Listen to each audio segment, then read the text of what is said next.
Over 120 individuals from civil society, youth, and church groups have joined a campaign calling for transparency and accountability in the impeachment case against Vice President Sara Duterte amid Senate delays and political disputes. Mobile journalist Amy Atienza has this report.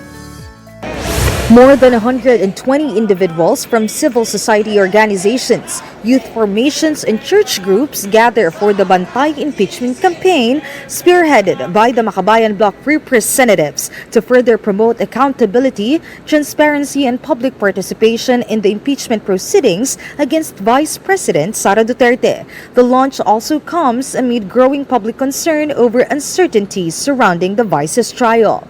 Nakakabahala na nagpapatuloy yung bangayan at intriga sa Senado na nalilihis yung atensyon mula doon sa mga halagang mausapin na kinaharap ng mamamayan. Marapod dyan yung mga usapin din ng accountability, diba? Yung pagpapatuloy nitong impeachment proceeding.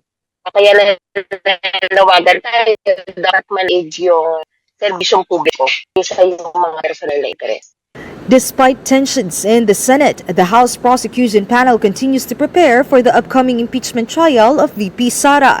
This includes the mock trials and the marking of evidence and witnesses in line with the pre-trial conference set on Thursday, June 18. The first batch of House private prosecutors have also been named, and more are expected to come in the next few days. For ACT Teachers Party List Representative Antonio Tino, however, it is also clear that the factions in the Senate have delayed proceedings and all are for politics. Sa dalawang paksyon ngayon sa Senado, malinaw na wala sila talagang tunay na interes na imbestigahan ng buo at comprehensively yung issue ng flood control.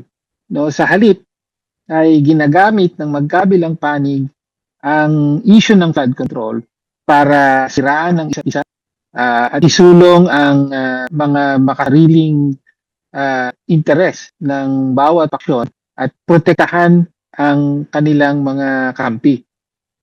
In the middle of continuous debates as to who shall be considered as the leader of the upper chamber, Makabayan calls for more than just the impeachment and better governance. That the 20th Congress focus on responsiveness, especially as there are still adverse effects brought by the oil crisis and the recently earthquake-struck southern Mindanao. Alam natin na hindi sapat. Kailangan ng permanente, ligtas, at disaster resilient na evacuation centers. Hindi din dapat paulit-ulit na ginagamit yung mga paaralan, lalo-lalo na nag-school opening na. Partikular ay nananawagan tayo sa Department of Education na magbigay ang kanilang central office, no, magbigay ng update sa Kongreso sa extent ng damage sa mga schools. Kapatid Amy Atienza, we are One News.